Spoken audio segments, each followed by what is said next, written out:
Assalamualaikum warahmatullahi wabarakatuh.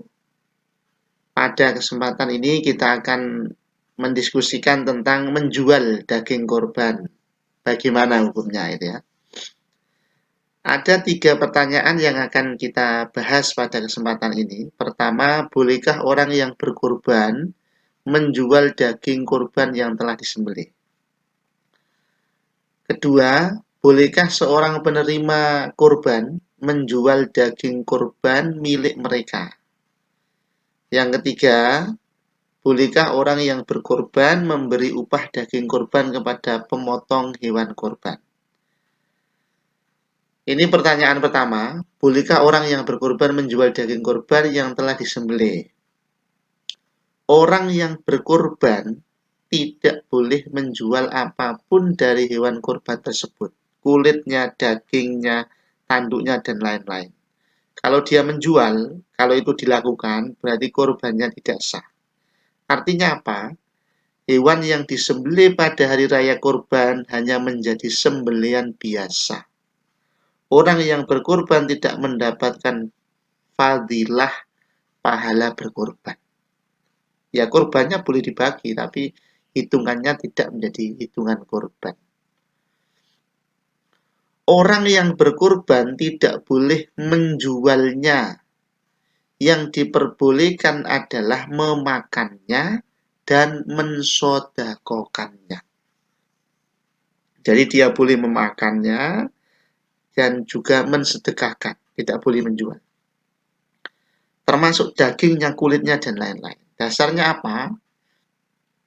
Dasarnya adalah hadis Nabi.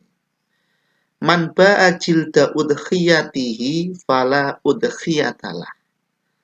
Artinya, barang siapa yang menjual kulit korbannya, maka tidak ada korban baginya. Kulitnya dijual, maka korbannya tidak dianggap korban. Dagingnya dijual, maka korbannya tidak dianggap korban.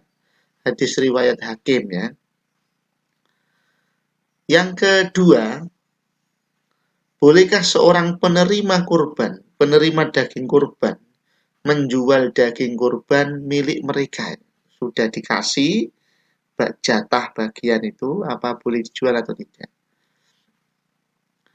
Penerima daging kurban juga tidak boleh menjual kembali daging yang telah ia terima apabila penerima ini adalah orang yang termasuk kategori kaya.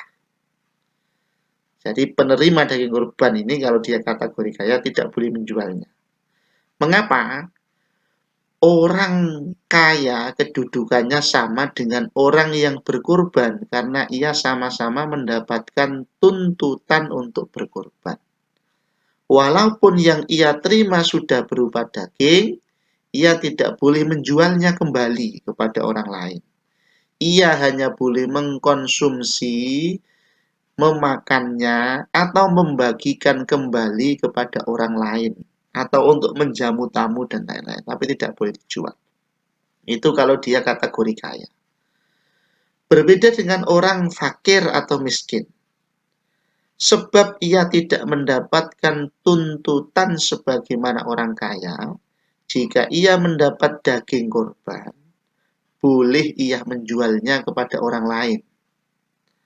Karena ada kebutuhan pokok lain yang lebih penting dan mendesak. Misalnya dia dapat bagian korban, banyak ya. Sementara dia punya kebutuhan lain, misalnya butuh beras, butuh makanan yang lain. Maka dia boleh menjual dagingnya itu untuk memenuhi kebutuhan pokok yang lain. Atau dia punya banyak, sudah sebagian dimakan, dia nggak punya tempat penyimpanan, ya lebih baik dijual. Ya silakan. Jadi orang yang menerima daging korban itu dikategorikan dua ini. Kalau dia kaya, dia nggak boleh menjualnya. Kalau dia nggak mau, dibagikan saja pada orang lain. Tapi kalau dia kategorinya fakir atau miskin, diperbolehkan.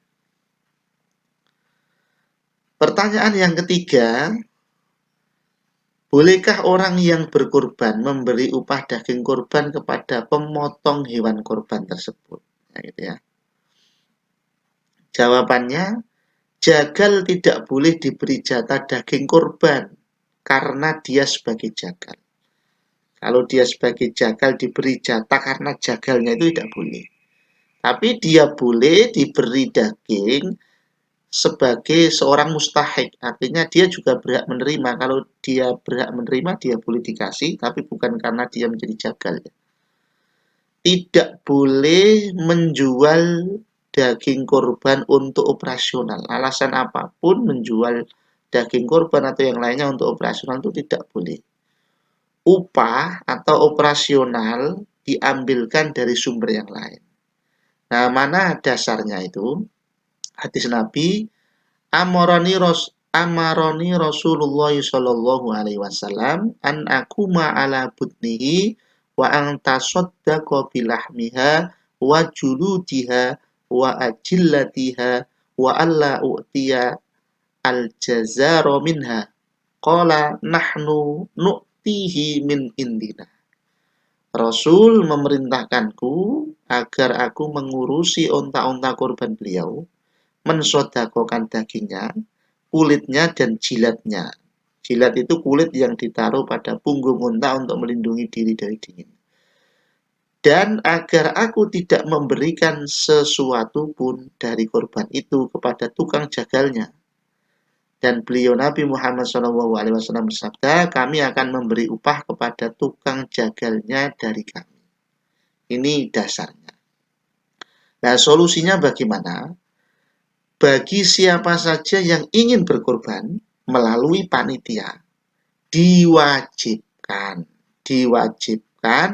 menyerahkan sejumlah uang untuk biaya operasional. Nah, jadi termasuk biaya tukang jagal, biaya plastik, biaya konsumsi, dan lain-lain. Jadi selain dia menyerahkan hewan korban, ditambah pula biaya-biaya tertentu untuk mengcover semua kebutuhan pada saat itu. Itu solusinya. Nah, semoga yang sederhana ini bermanfaat. Assalamualaikum warahmatullahi wabarakatuh.